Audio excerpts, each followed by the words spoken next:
Hello students, HK এডুহাব চ্যানেলে তোমাদের সবাইকে ওয়েলকাম জানাই।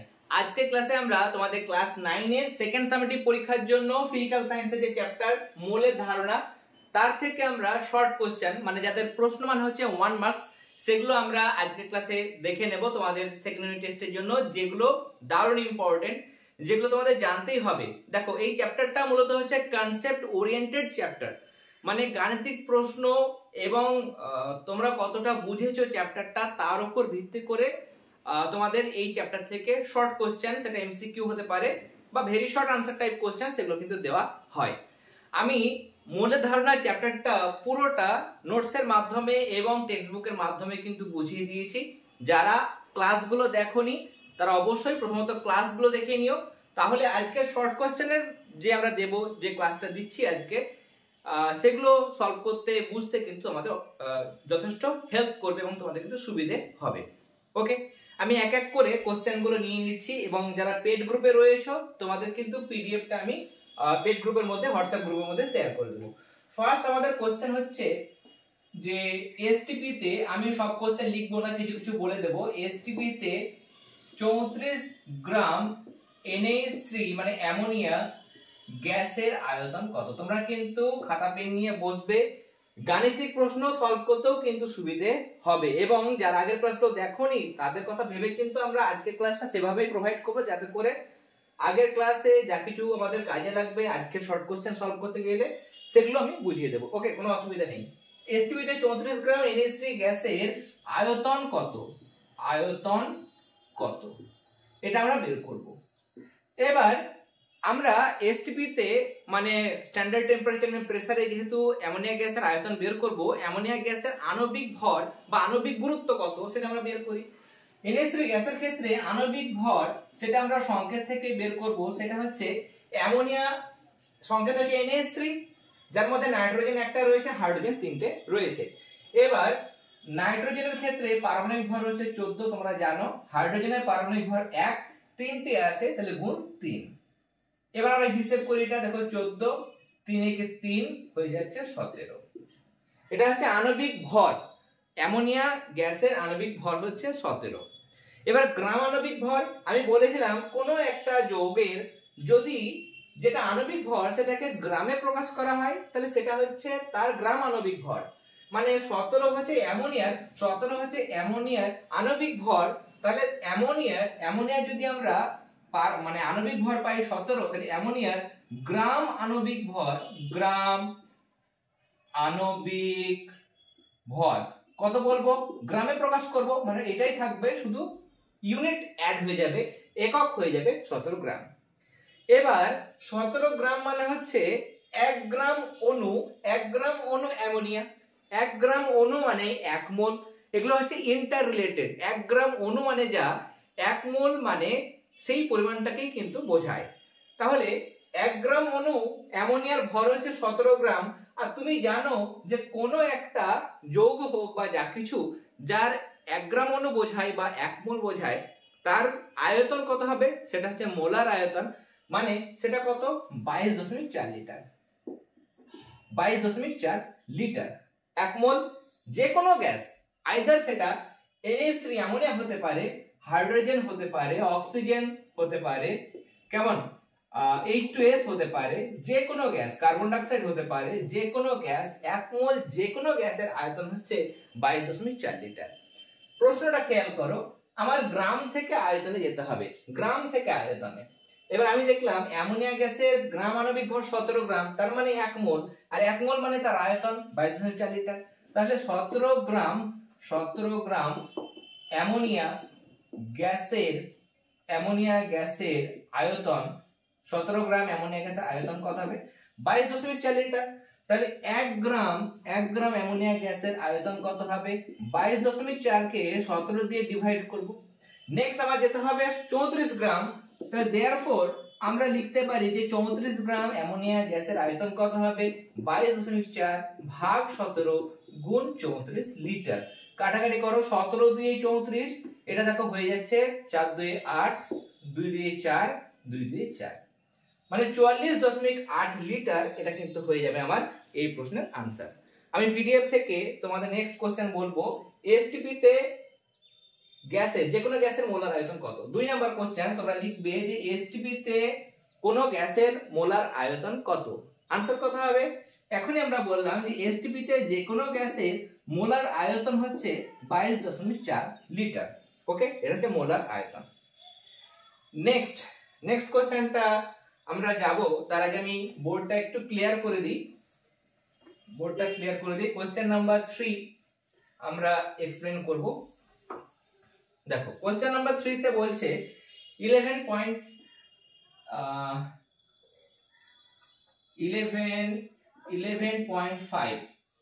এত গ্রাম সোডিয়ামে পরমাণুর সংখ্যা কত? পরমাণুর সংখ্যা কত? আমি বারবার বলেছি এই চ্যাপ্টারটা তোমাদের ক্লাস 10এও কিন্তু কাজে দেবে।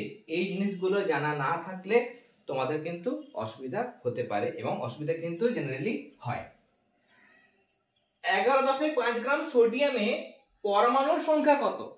তাহলে আমাকে প্রথমত দেখতে হবে সেটা হচ্ছে সোডিয়ামের ক্ষেত্রে পরমাণু মানে হচ্ছে Na, সোডিয়ামের মধ্যে অণু মানে Na, অক্সিজেনের পরমাণু মানে O, অক্সিজেনের অণু মানে O2, ক্লোরিনের পরমাণু মানে Cl, অণু মানে Cl2। তাহলে এরা হচ্ছে ডাইঅ্যাটমিক মানে এদের পারমাণবিকতা 2, দুটো করে পরমাণু মিলে একটা অণু তৈরি হয়। কিন্তু এখানে খেয়াল করো এদের সোডিয়ামের ক্ষেত্রে মোনোঅ্যাটমিক মানে এদের পারমাণবিকতা 1, একটা পরমাণু মিলেই একটা অণু। তার মানে এদের অণু এবং পরমাণু দুটোই কিন্তু সেম বিষয়, একই জিনিস। আবার দেখো ফসফরাসের ক্ষেত্রে P হচ্ছে পরমাণু কিন্তু P4 সেটা হচ্ছে অণু। ওকে, তাহলে সোডিয়ামের ক্ষেত্রে গ্রাম আণবিক ভর বা গ্রাম পারমাণবিক ভর একই হবে, একই তো জিনিস। অণু পরমাণু যেহেতু সোডিয়ামের ক্ষেত্রে একই, তাহলে গ্রাম আণবিক বা গ্রাম পারমাণবিক ভর একই। এবং সোডিয়ামের ক্ষেত্রে সেটা হচ্ছে 23 হচ্ছে পারমাণবিক ভর বা আণবিক ভর। সোডিয়ামের ক্ষেত্রে আণবিক ভর তোমরা মনে রাখবে 23। কিছু জিনিস তোমাদের মনে রাখতে হবে, যেমন হাইড্রোজেনের ক্ষেত্রে পারমাণবিক ভর 1। হাইড্রোজেন হলো hydrogen, helium, lithium, beryllium, boron দরকার নেই। Hydrogen, helium, lithium, beryllium, boron. কার্বনটা দরকার হয়। কার্বন মনে রাখবে 12, নাইট্রোজেনের মনে রাখবে 14, অক্সিজেনের মনে রাখবে 16, সালফারের মনে রাখবে 32। কার্বন, হাইড্রোজেন, অক্সিজেন, সালফার দিলাম। আর একটা ক্লোরিন মনে রাখতে পারো, ক্লোরিনের হচ্ছে 35.5। আরেকটা লাগে তোমার ক্যালসিয়াম লাগবে, ক্যালসিয়াম হচ্ছে 40। আরো যখন আমার মনে পড়বে মানে ক্লাস চলাকালীন তখন আমি আরো অ্যাড করে দেবো। তোমরা এই কিছু পারমাণবিক ভর তোমরা মনে রাখবে যেগুলো কাজে দেবে। ওকে, সোডিয়ামের ক্ষেত্রে এটাও অ্যাড করে দিতে পারো। এখানে সোডিয়াম আমরা এখানে দেখলাম 23। তাহলে সোডিয়ামের পারমাণবিক ভর বা আণবিক ভর যদি 23 হয়, তাহলে গ্রাম আণবিক ভর মানে 23 গ্রাম। 23 গ্রামে কতগুলো পরমাণু থাকবে? 23 গ্রাম সোডিয়ামে পরমাণু কত থাকবে? পরমাণু কতগুলো থাকবে? অ্যাভোগাড্রো সংখ্যক পরমাণু থাকবে। অ্যাভোগাড্রো সংখ্যক মানে 6.022 into 10⁻23। কেমন? 6.022 into 10⁻23। 1 মোল যে কোনো গ্যাসে অ্যাভোগাড্রো সংখ্যক অণু বা পরমাণু থাকে। তাহলে এত গ্রাম সোডিয়ামে পরমাণু অ্যাভোগাড্রো সংখ্যক থাকবে। এবার আমার প্রশ্ন হচ্ছে 11.5 গ্রামে কত? তাহলে 23 গ্রামে যদি এটা 1 গ্রামে কত থাকবে? এটা ভাগ 23, এটা ভাগ আমার হয়ে যাবে 23, এতগুলো। কোশ্চেন আছে আমার 11.5 গ্রামে সোডিয়ামে পরমাণুর সংখ্যা কত? 6.022 into 10⁻23 নিচে 23 ইনটু এখানে 11.5। ওকে, 11.5 কে তুমি 2 দিয়ে গুণ করো। 11.5 কে 2 দিয়ে গুণ করলে 23 হয়। মানে কাটাকাটি করলে এটা 1, এটা হচ্ছে 2। এবার 2 দিয়ে তুমি উপরকার এই 6 পয়েন্টটাকে কাটো, তাহলে 3 দুগুণে 6, 0, 2 কে 2, 2 কে 2, 10⁻23 এতগুলো কিন্তু পরমাণু থাকবে। তাহলে এটা হচ্ছে আমার এই কোশ্চেনের आंसर। নেক্সট কোশ্চেন দিচ্ছে আমার কোশ্চেন নাম্বার 4। এখানে বলছে আমার যে 36 গ্রাম জলে অণুর সংখ্যা কত? 36 গ্রাম জলে অণুর সংখ্যা কত? এটা আনসার হবে, দেখো আনসার হচ্ছে 12.0044 × 10⁻23। যারা পারবে একটু পজ করে আনসারটা নিজের খাতায় করে দেখো তো এটা আনসার আসছে কিনা। এবার মেলাও। আমি বলেছিলাম জলের ক্ষেত্রে যদি তুমি জলের আণবিক ভর বের করো, জলের ক্ষেত্রে আণবিক ভর বের করার নিয়ম হচ্ছে জলের সংকেত লিখবো H2O, H এর পারমাণবিক ভর হচ্ছে 1, জল একটা অণু, তার মধ্যে হাইড্রোজেন পরমাণু দুটো, অক্সিজেন পরমাণু একটা আছে, নিয়ে জলের একটা অণু তৈরি হচ্ছে। তাহলে হাইড্রোজেনের ক্ষেত্রে পারমাণবিক ভর 1, দুটো আছে ইনটু 2 প্লাস অক্সিজেনের হচ্ছে 16, যোগ করব আমি 2 কে 2, 2 আর 16 যোগ করলে হয়ে যাচ্ছে 18। তাহলে 18 হচ্ছে জলের কি আণবিক ভর। তাহলে জলের গ্রাম আণবিক ভর কত? গ্রাম আণবিক ভর 18 পাশে গ্রাম ইউনিটে অ্যাড করে দেবো, তাহলে 18 গ্রাম, এটা হচ্ছে জলের গ্রাম আণবিক ভর। তাহলে 18 গ্রাম জলে, 18 গ্রাম জলে অণুর সংখ্যা কত হবে? অণুর সংখ্যা আমি হ্যান্ড রাইটিং এ অতটা ফোকাস করছি না, বলে দিচ্ছি, তোমরা কিন্তু শুনে শুনে লিখবে। যাদের হ্যান্ড রাইটিং একটু অসুবিধা হবে তারা কিন্তু একটু অ্যাডজাস্ট করে নিও, তার কারণে হ্যান্ড রাইটিং এ ফোকাস আমি করব না। বিষয়গুলো বোঝো, কনসেপ্ট যেগুলো আমি দিচ্ছি সেগুলো মাথার মধ্যে রাখো, বুঝতে অসুবিধা হলে আরো একবার চালিয়ে নাও। এই জিনিসগুলো একদম সহজ করে বলে দিচ্ছি, তোমরা ভালো করে যদি ক্লাসটা ফলো করো, আশা করি মোলের ধারণা চ্যাপ্টার থেকে আমি যতগুলো ক্লাস দিয়েছি, গাণিতিক সমস্যা সলভ করেছি, আজকে শর্ট কোশ্চেন দিচ্ছি, এরপর যে কোনো প্রশ্ন দেখ না কেন ইজিলি তোমরা চোখ বন্ধ করে আনসার করে আসতে পারবে। এখানে 18 গ্রাম জলে অণু সংখ্যা, 18 গ্রাম মানে গ্রাম অণু, 1 গ্রাম অণু, 1 গ্রাম অণু, গ্রামের পাশে হাইফেন থাকবে, গ্রাম অণু, কেমন? 1 গ্রাম অণু মানে 1 মোল। 1 মোল যে কোনো গ্যাসের মধ্যে বা 1 মোল পরিমাণ, 1 মোল পরিমাণ বা 1 গ্রাম অণু পরিমাণ যে কোনো জিনিসের মধ্যে অণুর সংখ্যা মানে অ্যাভোগাড্রো সংখ্যা। মানে আমরা একটু আগে দেখলাম অ্যাভোগাড্রো সংখ্যা হচ্ছে 6.022 ইনটু 10⁻23। এবার 18 গ্রামে যদি এত থাকে, 1 গ্রামে কত, 36 গ্রামে কত, দরকার নেই আমার। 18 গ্রাম জলে অণুর সংখ্যা এত, ডাইরেক্ট করে দাও, 18 দ্বিগুণ হচ্ছে 36, তাহলে এত অণুর সংখ্যা কত, এটা 2 দিয়ে গুণ করব, তাই তো 2 দিয়ে গুণ করব। আমার তো শর্ট কোশ্চেন যদি এমসিকিউ থাকে আমাকে তো সলভ করতে হবে না, আলাদা করে সলভ করে ডাইরেক্ট आंसर করব। এটা কত হবে? এটা গুণ করলে দেখো 6 দিয়ে 12, 0 4 4 ইনটু 10⁻23 আসলো। দেখো এই आंसरটা চলে এসেছে। ওইটাও করতে পারো যে 18 গ্রামে এটা, তাহলে 1 গ্রামে কত? 1 গ্রামে হবে 6.022 ইনটু 10⁻23 ভাগ 18, তাহলে 36 গ্রামে কত? গুণ 36, এটা কাটাকাটি করলে 2 দিয়ে গুণ করতে হয়, এটাই কিন্তু আমার आंसर আসে। ওকে, নেক্সট আমরা কোশ্চেন নাম্বার 4 দেখলাম। কোশ্চেন নাম্বার 5, 12 গ্রাম কার্বনে কার্বন পরমাণুর সংখ্যা। 12 গ্রাম কার্বনে কার্বন পরমাণুর সংখ্যা, ভালো করে খেয়াল করো। 12 গ্রাম কার্বনে কার্বন পরমাণুর সংখ্যা, সি পরমাণুর সংখ্যা। ওকে, 12 গ্রাম মানে 1 গ্রাম পরমাণু, 12 গ্রাম মানে হচ্ছে 1 গ্রাম পরমাণু। তাহলে 1 গ্রাম পরমাণুর মধ্যে অ্যাভোগাড্রো সংখ্যক পরমাণু থাকবে। যেমন 1 গ্রাম অণুর মধ্যে অ্যাভোগাড্রো সংখ্যক অণু থাকে, 1 গ্রাম পরমাণু কোনো জিনিসের মধ্যে, 1 গ্রাম পরমাণু জিনিসের মধ্যে অত অ্যাভোগাড্রো সংখ্যক পরমাণু থাকবে। তাহলে 12 গ্রাম কার্বনে কার্বন পরমাণুর সংখ্যা কত হবে? অ্যাভোগাড্রো সংখ্যা মানে 6.022 ইনটু 10⁻23, এতগুলো কি থাকবে? এতগুলো কিন্তু পরমাণু থাকবে। নেক্সট 7 নম্বর কোশ্চেন, আচ্ছা 6 নম্বর কোশ্চেন হচ্ছে 1 ডেসিমোল জলের ভর কত? 1 ডেসিমোল, এই জিনিসগুলো এমনি খুব একটা টাফ নয়। 1 ডেসিমল জলের ভর, জলের ভর 1 মোল, মোল থেকে পিছনে যাও তাহলে কত হবে? ডেসিমল। মানে 1 গ্রাম সমান কত ডেসিগ্রাম? 1 গ্রাম মানে হচ্ছে 10 ডেসিগ্রাম, তাই তো? 1 গ্রাম মানে 10 ডেসিগ্রাম।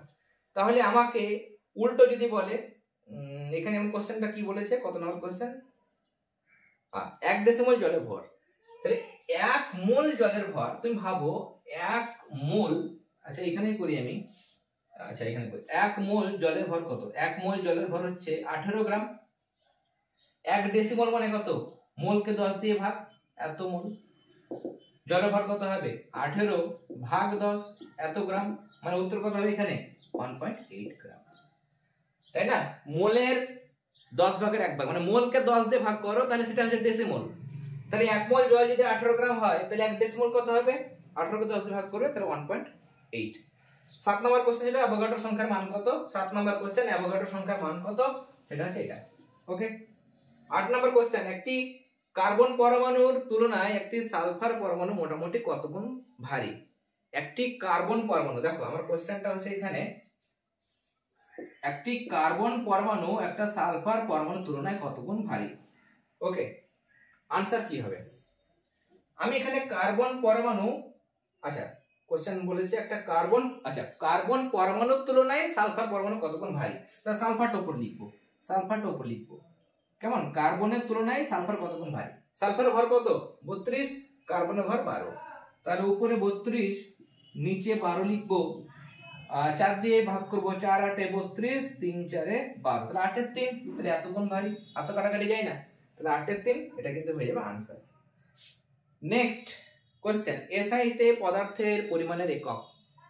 এসআই তে পদার্থের পরিমাণের একক কি হবে? এসআই তে 7টা মূল একক আছে, তোমরা ক্লাস 6 থেকে পড়ে এসেছো। তার মধ্যে তখন পড়েছিলে তোমরা যে পদার্থের এককের পদার্থের পরিমাণের একক হচ্ছে মোল। তাহলে আনসার হবে এসআই তে পদার্থের পরিমাণের একক হলো mole. Next question number 10। Question number 10 আমরা করার জন্য বোর্ডটা আবারও ক্লিয়ার করে দেব। ওকে, এই জায়গাগুলো থাক, পারমাণবিক ভরের জায়গাটা আমি রেখে দিলাম যাতে করে তোমাদেরও দেখে দেখে করতে সুবিধা হয়, তোমরাও পজ করে কোনো প্রশ্নে আনসার করতে পারবে।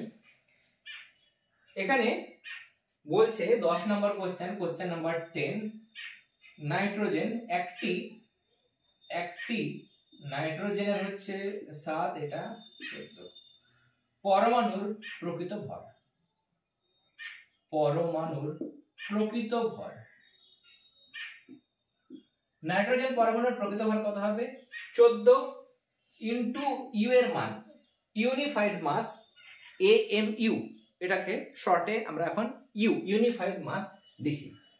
এটা তুমি চাইলে ইউ এর মানটা বসাতে পারো, 1.6605 into 10 to the power minus 24 গ্রাম। কিন্তু আমি যেখানে কোশ্চেনগুলো দেখছিলাম এখানে অপশন ছিল 14U, 28 ইউনিট, এরকম ভাবে ছিল, সেখানে 14U হবে আনসার। কেমন? 14 তার সঙ্গে ইউনিফাইড মাস, সেটা মানে অ্যাটমিক মাস ইউনিট মানে পারমাণবিক ভর একক, সেটা গুণ করতে হয়। কেমন? পারমাণবিক ভর এককের মান আমি বললাম 1.6605 into 10 to the power minus 24 গ্রাম, আমি করিয়েছি ক্লাসে। কেমন? তাহলে এটা আমার আনসার থাকলো, এখানে যেহেতু এমসিকিউ ছিল আমি এটাই আনসার করলাম। নেক্সট, মোলার ভরের একক, মোলার ভর। ওকে, মোলার ভর এর একক কি? মোলার ভরের একক কি হবে? মোলার ভরের একক হচ্ছে আমার গ্রাম পার মোল, গ্রাম পার মোল। তাহলে এখানে আমি এটাকে কি করে লিখব? গ্রাম পার মোল, এটা আমি এরকম ভাবে লিখতে পারি, বা গ্রাম মোল, গ্রাম মোল ইনভার্স, এরকম ভাবেও কিন্তু আমি লিখতে পারি। ওকে, এক মিনিট। নেক্সট কোশ্চেন হচ্ছে আমার 12 নম্বর কোশ্চেন, এসটিপিতে 17 গ্রাম অ্যামোনিয়ার আয়তন। এসটিপিতে 17 গ্রাম NH3 গ্যাসের আয়তন, NH3 গ্যাসের আয়তন কত হবে? 17 গ্রাম অ্যামোনিয়া মানে হচ্ছে 1 মোল, 1 মোল মানে তার মধ্যে মোলার আয়তন মানে 22.4 লিটার হবে তার আয়তন, 22.4 লিটার। যদি 17 না বলে 34 বলতো তাহলে 22.4 কে আমি 2 দিয়ে গুণ করতাম। কেমন? যদি 51 বলতো, যদি 3 17 51 হয় তাহলে এটাকে আমি 3 দিয়ে গুণ করতাম। যেমন প্রশ্ন দেবে সেভাবে করব। নেক্সট, পরের প্রশ্ন বলছে কোন যৌগগুলোর ক্ষেত্রে অণুর কোনো পৃথক অস্তিত্ব থাকে না? কোন যৌগগুলোর ক্ষেত্রে, আমার প্রশ্ন থাকবে যে ড্যাশ যৌগগুলিতে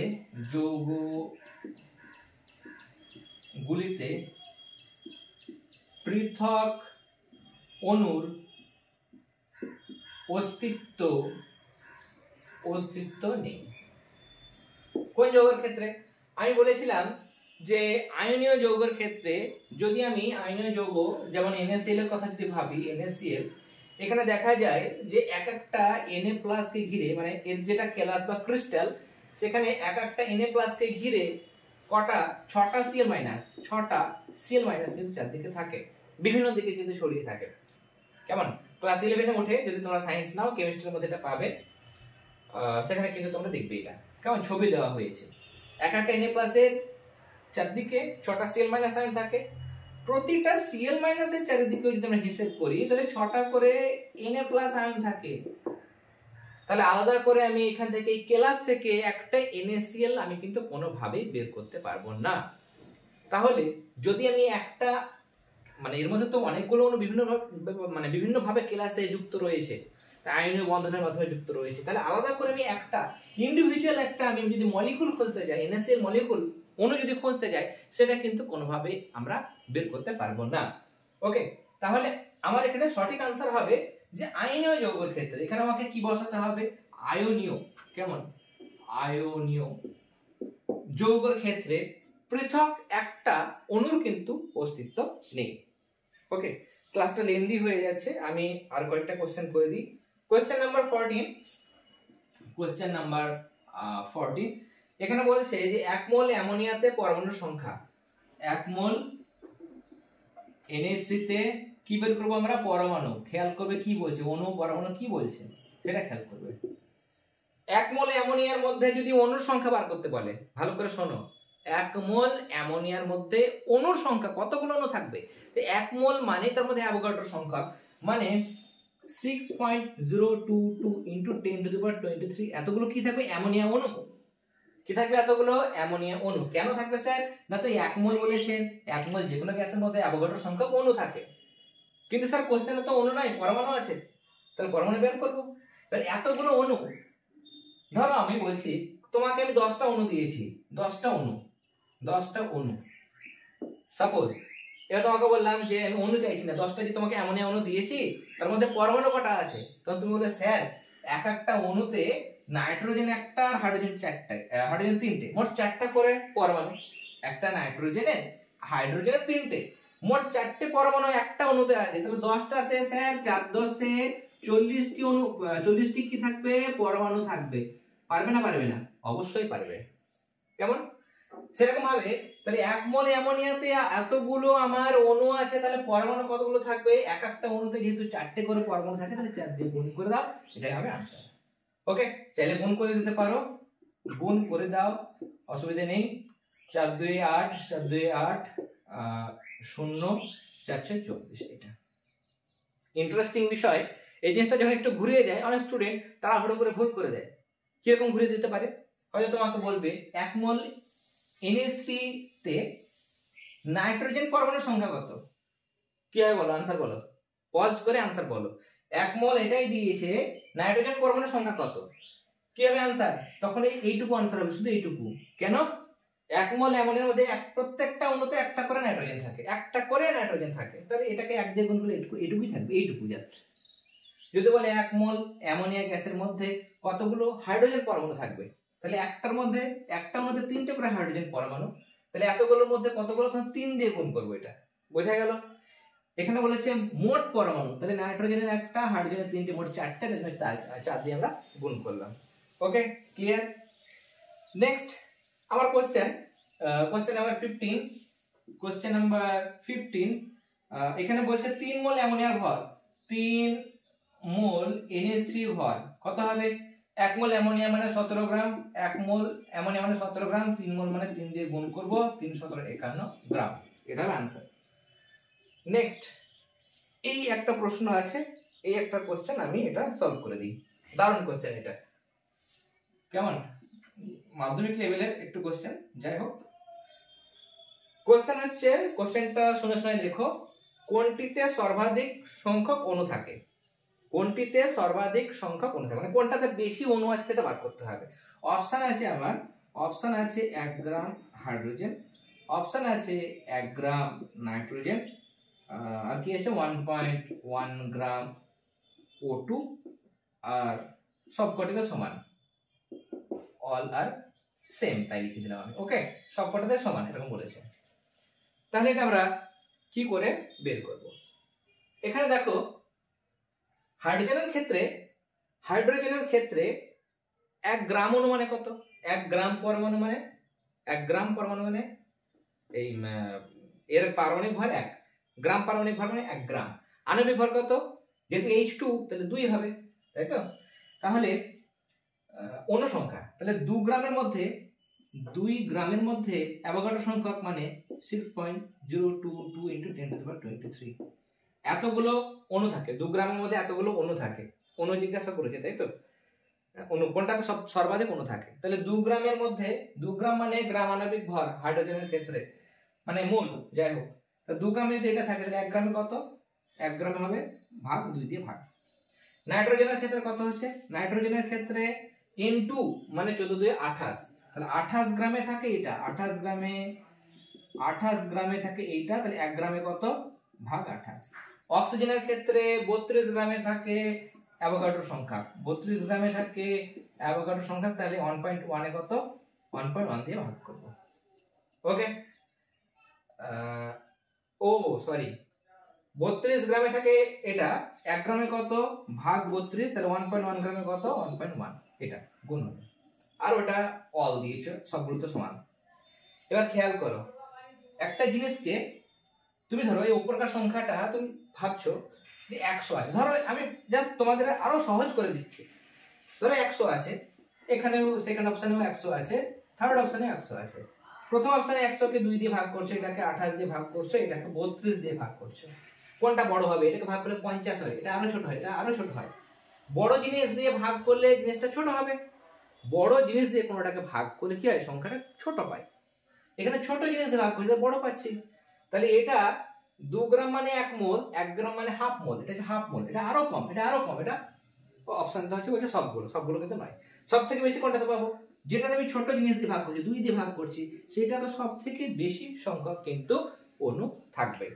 আজকে আমরা এতটা পর্যন্ত কোশ্চেন আলোচনা করলাম, আর বেশ কিছু কোশ্চেন রয়েছে, সেগুলো যদি পসিবল হয় তাহলে আমি ক্লাস দেবো। আদারওয়াইজ তোমাদের যেটা চ্যাপ্টার নাম্বার 3 পদার্থের গঠন ও ধর্ম, সেটা দারুণ একটা চ্যাপ্টার, সেটা আমি খুব শীঘ্রই আমাদের চ্যানেলে স্টার্ট করে দেবো।